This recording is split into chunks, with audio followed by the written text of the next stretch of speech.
हम DYFI पश्चिम बंगाल राज्य committee तरफ से आज प्रेस मीट कर रहा है। हमारा स्टेट प्रेसिडेंट अयनांशु सरकार है, हमारा केंद्रीय कमेटी मेंबर सचिन खाती, दार्जिलिंग डिस्ट्रिक्ट का सेक्रेटरी है कॉमरेड सागर शर्मा, हमारा स्टेट का सेक्रेटरिएट मेंबर और कैशियर है कॉमरेड रुद्र प्रसाद मुखर्जी और कॉमरेड सेक्रेटरिएट मेंबर है संजीव गोस्वामी। जो हमारा कल प्रोग्राम है, इसलिए मेरा प्रेसिडेंट कुछ बात हमके साथ ले रहेंगे। भारत की जनवादी नौजवान सभा पश्चिम बंगाल राज्य कमेटी के मुखपत्र युवा शक्ति पत्रिका के 58वां प्रतिष्ठा वार्षिकी के अवसर पर एक सेमिनार का आयोजन कल सुबह 11 बजे दार्जिलिंग शहर में GDNS सभागार में किया जाएगा। इस कार्यक्रम में हमारा पत्रिका हिंदी और नेपाली भाषा में प्रकाशित किया जाएगा। इस सभा में struggle for unity and solidarity in demand of jobs इस विषय पर DYFI के पूर्व अखिल भारतीय महासचिव कॉमरेड मोहम्मद सेलिम संबोधित करेंगे। हम सभी साथियों से इस कार्यक्रम में उपस्थित होने का अनुरोध करते हैं। इस कार्यक्रम के बारे में विस्तार से बताएंगे हमारे राज्य के सचिव ध्रुवज्योति साहब और दार्जिलिंग जिला का सचिव कॉमरेड सागर शर्मा। नमस्ते कॉमरेड,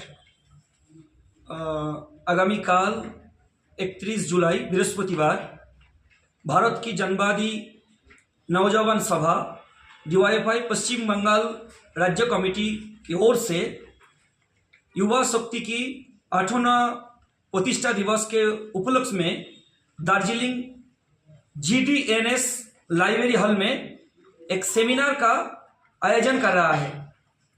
ये कार्यक्रम के उपस्थित होगा प्रधान वक्ता के रूप में कॉमरेड मोहम्मद सेलिम, भूतपूर्व साधारण सचिव ex all India general secretary comrade Mohammad Salim. इस साल में युवा शक्ति पत्रिका 57 साल के युवा शक्ति पत्रिका संगठन का जो मूल भूमिका वो पालन कर रहा है। हमारा युवा शक्ति पत्रिका संगठन को वैचारिक और राजनीतिक रूप में मजबूत और दृढ़ मान रहा है। इस टाइम में इस पुस्तिका का हर काला अक्सर चेतना पर प्रहार करता है, हाथरी की तरह साहस और विचारधारा का शिक्षा देता है। आर्थिक, सामाजिक, राजनैतिक जटिल और उथल पथल भारी परिस्थिति में समाज विकसित करने में युवा शक्ति पत्रिका ने मदद की है। सही निर्णय लेकर सही रास्ते पर चलने, राजनैतिक रूप से जागरूक होकर राजनैतिक रूप से ये बढ़ना जा रही है मुखपत्र पत्रिका और सहयोग कर रहा है। इस पर लंबे 7 वर्षों में संघर्ष, परंपरा और बलिदान के माध्यम से युवा शक्ति पत्रिका निरंतर काम कर रहा है। हमारा हर राज्य सम्मेलन आता है। राज्य सम्मेलन के बाद वो जो युवा शक्ति पत्रिका है उसका जो पहला पन्ना वो बदलता है। हर साल में उसका तारीख बदलता है, उसका अंक बदलता है, पर विचारधारा नहीं बदलता है। धारा के विपरीत चलने जो साहस और दृढ़ता पैदा करने के लिए काम युवा शक्ति पत्रिका करता है। समाजवाद भी भविष्य है। ये बार बार तर्कों से प्रतिष्ठा करके युवा शक्ति पत्रिका साम्राज्यवाद और सांप्रदायिकता के खिलाफ समाजवाद के प्राक में आगे बढ़ना है, रास्ता दिखाता है ये युवा शक्ति पत्रिका।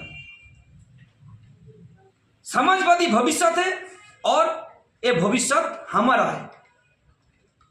एक सारे देश में वर्तमान समय में पूरा देश सांप्रदायिक विभाजन के मदद दे रहा है केंद्र का बीजेपी सरकार। देश की संप्रति बड़े पूंजीपति लोगों की, देश को जो संपत्ति है वो बड़ा जो पूंजीपति लोग है उसको बेच रहा है गोटा देश का संपत्ति। हमको देखना है इस टाइम पश्चिम बंगाल में काम नहीं है।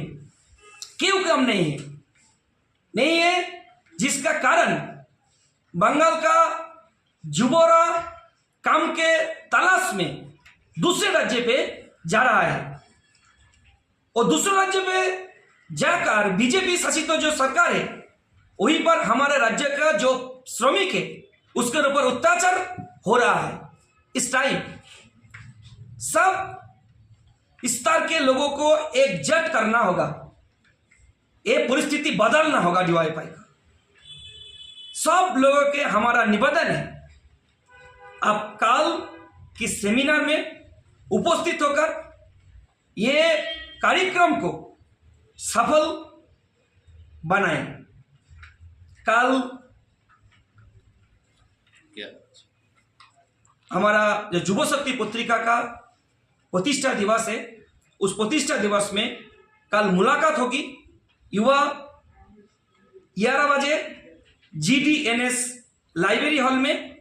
और सबके हमारा साथ ये बात है जो कल 31 जुलाई भारत की जो नौजवानवादी राज्य कमेटी की ओर से युवा शक्ति 8वां प्रतिष्ठा दिवस है, उपलोक दार्जिलिंग GDNS हॉल में, लाइब्रेरी हॉल में जो हो रहा है, इस सेमिनार जो आयोजन कर रहा है, इस सेमिनार के प्रधान वक्ता में रूप में उपस्थित होगा कमरेड मोहम्मद सलीम।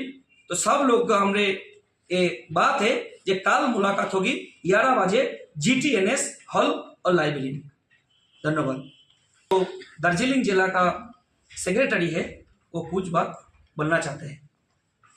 हजुर सबैलाई नमस्कार है। विशेष गरेर भोलिको जुन चाहिँ कार्यक्रम हाम्रो संगोष्ठी हुन गइरहेको छ, हाम्रो राज्य सम्पादक कमरेड ध्रुवज्योति शाह डीएफआई राज्य कमिटीको सचिव हुनुहुन्छ, उहाँले सम्पूर्ण विषयहरू हजुरको समक्ष राखिसक्नु भएको छ। विशेष गरेर यो ऐतिहासिक पल चाहिँ हामी किन भन्दैछौँ भने सायद हिस्ट्रीमा मतलब हाम्रो राज्यको युवा शक्तिको पनि डीएफआईको पनि हिस्ट्रीमा प्रथमचोटि होला दार्जिलिङ पहाडमा हामीले युवा शक्तिको कार्यक्रम यहाँ गर्न गइरहेको छौँ र सफलतापूर्वक यो कार्यक्रम हुन्छ भन्ने त्यो आशावादी हामी राख्छौँ। र भोलिको यो युवा शक्ति कार्यक्रममा हामीले जुन चाहिँ 50th एनिभर्सरीको उपलक्ष्यमा आलोचना सभा संगोष्ठी जुन चाहिँ चर्चामा विशेष भाग वक्ताको रूपमा उपस्थित हुनुहुन्छ हाम्रो डीएफआईको सर्वभारतीय पूर्व सम्पादक कमरेड मोहम्मद सलीम, उहाँ मुख्य वक्ताको रूपमा हुनुहुन्छ। र यस दिनमा हामी नेपाली भाषामा युवा शक्ति पनि हामी प्रकाशन गर्न गइरहेका छौँ र हजुरहरूलाई आवेदन छ भोलि उपस्थित हुनुहुने भने दार्जिलिङ पार्वत्य अञ्चल वेस्ट बेङ्गल पुरा देशभरिमा अहिले एउटा ठुलो समस्यादेखि युवाहरू जुझिरहेका छन्, त्यो हो रोजगारको समस्या। साथै जुन चाहिँ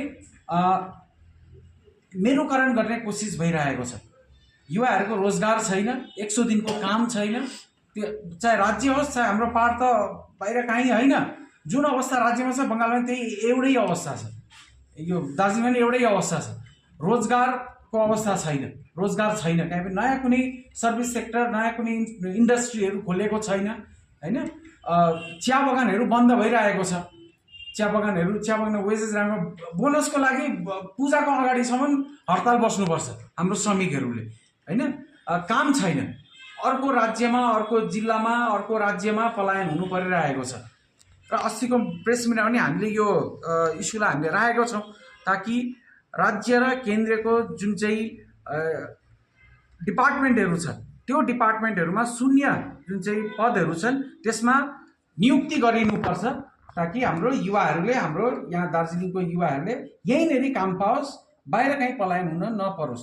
र यो बहुत जटिल समस्यादेखि हाम्रो युवा समाज गुजिरहेको छ, युवा समाज यो जटिल समस्याबाट जानु परिरहेको छ। एउटा त ड्रग एडिक्सन पनि बढिरहेको छ, रोजगार छैन, काम छैन, फ्रस्ट्रेसन छ, त्यो एउटा समस्यादेखि हामी लडिरहेका छौँ।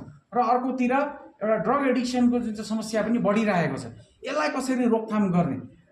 अब रोजगार छैन भने एउटा फ्रस्ट्रेसनमा बगिरहेको छ, चोरी चकारीहरू हेर्नु पुरा बढिरहेको छ, अहिले पुरा बङ्गालभरि नै बढिरहेको छ। र रोजगारलाई प्रथम प्रायोरिटी दिँदै र समस्त युवाहरूलाई एकजुट भई रोजगारको मुद्दामा हामी फोकस गरेर यो भोलिको जुन चाहिँ सङ्गोष्ठी छ यसमा पनि हाम्रो प्रथम हामीले स्लोगन दिएका छौँ, रोजगारको मागमा हामी सब एकजुट हौँ भनेर। 100 दिनको काम होस्, चिया बगान श्रमिकहरूको मिनिमम वेजको माग होस्, जमिनको पर्चापट्टाको माग होस्, अन्य स्कुल 8000 भन्दा बेसी स्कुलहरू बन्द भइसकेको छ राज्यमा, होइन? होपलेस भइसकेको छ छात्रहरू। अब उच्च शिक्षा कहाँ लिनुपर्ने, उच्च शिक्षा कहाँ जानुपर्ने, होपलेस भएर कोही एडमिसनै लिनु चाहे 90% स्टुडेन्टहरू उच्च शिक्षा कलेजमा जानु चाहेका छैनन्। स्कुलमा कलेजमा तपाईँको हायर सेकेन्ड्री पछि कलेजमा भर्तीको सङ्ख्या कम्ती भइसकेको छ, कहाँ जाँदैछन् यो युवाहरू चाहिँ? यो हाम्रो लागि, हाम्रो पुरा समाजको लागि, मिडियाको हाम्रो दाजुभाइहरू, हाम्रो समाजको दाजुभाइहरू माथि पनि यो गहिरो प्रश्न हो। यो युवाहरू चाहिँ कहाँ जाँदैछन्? शिक्षामा छैनन्, स्कुल बन्द हुँदैछ, सरकारी स्कुल सरकारले जहाँ आवन्टित गर्नुपर्ने हो, जहाँ पैसा आवन्टित गर्नुपर्ने हो, फन्ड रेज गर्नुपर्ने हो, गभर्मेन्टले गरेको छैन। एकतिर प्राइभेट इन्स्टिट्युसनको जुन चाहिँ फिस बढिरहेको छ, गभर्मेन्ट स्कुल गभर्मेन्टको हेलाले गर्दाखेरि स्कुलहरू बन्द भइरहनु परेको छ। टिचर नियुक्ति छैन, टिचर नियुक्तिमा चोरी भइरहेको छ। आज जेल खटिरहेको छ मन्त्रीहरू, शिक्षा मन्त्रीहरू, होइन? शासक दलको नेताहरू, एकाधिक नेताहरू जेल खटिरहेको छ। यो हाम्रो लागि पनि, हाम्रो पनि एउटा जिम्मेवारी, हाम्रो मिडिया दाजुभाइहरू, समाज जति पनि मिडियाको माध्यमबाट हेर्दै हुन्छ, हामीलाई पनि एउटा सोच्नुपर्छ हामीले, ताकि यो शक्तिहरू, यो युवाहरू चाहिँ कहाँ जाँदैछन्? अर्को राज्यमा जाँदैछन्, अर्को जिल्लामा जाँदैछन्, कहीँ लेबर काम गर्दैछन्, कस्तो काम गर्दैछन्, होइन? अगर हामीले समग्र युवाहरूलाई हाम्रो निब हामीले स्ट्रङ बनाइनौँ भने हाम्रो समाज कहाँ जान्छ? र त्यही मागलाई राख्दै र भविष्यमाथि चिन्ता गर्दै डिवाइएफआई हामीले रोजगार सम्बन्धित र शिक्षा सम्बन्धित कुरालाई प्राथमिकता दिँदै हजुरहरूको पनि सहयोग हामीले मागेको हो। र यो भोलिको कार्यक्रम, यो खालि कार्यक्रम मतलब 50th इयर्स भनेपछि 57 हामीले क्रस गरिसकेको इतिहास छ, बहुत पुरानो छ डिएफआई को। र आगामी दिन पनि त डिएफआई को लडाई आन्दोलन सङ्ग्राम, अब यो हामीले डिएफआई हामी त 100 वर्ष कि 1000 वर्ष हामीले बाँच्नुपर्छ, लडाई गर्नुपर्छ र समाजलाई कसरी अगाडि लिएर जानुपर्ने हो, सबैलाई एकसाथ लिएर, यो ठुलो चिन्ताको विषय, यो ठुलो प्रश्न पनि हो। र यो मुद्दामा, यो कुरामा हामी एकमत हौँ। सब युवाहरू शिक्षा र रोजगारको मागमा, सब जाति धर्म सब भुलेर माग एउटै हो, चाहे कुनै पनि जातिको होस्, कुनै पनि भाषीको होस्, कुनै भाषा बोल्ने होस्, कुनै पनि भाषाको युवाहरू हुन सक्छन्, तर हाम्रो मुद्दा एउटै हो, रोजगार शिक्षा सबलाई चाहिन्छ। त्यसको निम्ति हामी एकजुट हुने भन्दै आवेदन गर्छौँ हजुरहरूको माध्यमबाट। र भोलिको कार्यक्रममा आइदिनु हुने हामी मिडिया मार्फत हामी समस्त युवाहरूलाई आवेदन गर्न चाहन्छौँ। भोलि 11 बजी GDNS हल लाइब्रेरी हलमा हाम्रो यो जुन सङ्गोष्ठी कार्यक्रम हुनु गइरहेको छ, यसमा उपस्थित भइदिनुहोस्। र यो आगामी दिनमा हुने जुन चेन्जको लागि हामी जुन चाहिँ मुहिम सुरु गरेको छौँ, यो मुहिमको हजुरहरू पनि पार्ट भइदिनुहोस्, यही कुरा हामी राख्न चाहन्छौँ।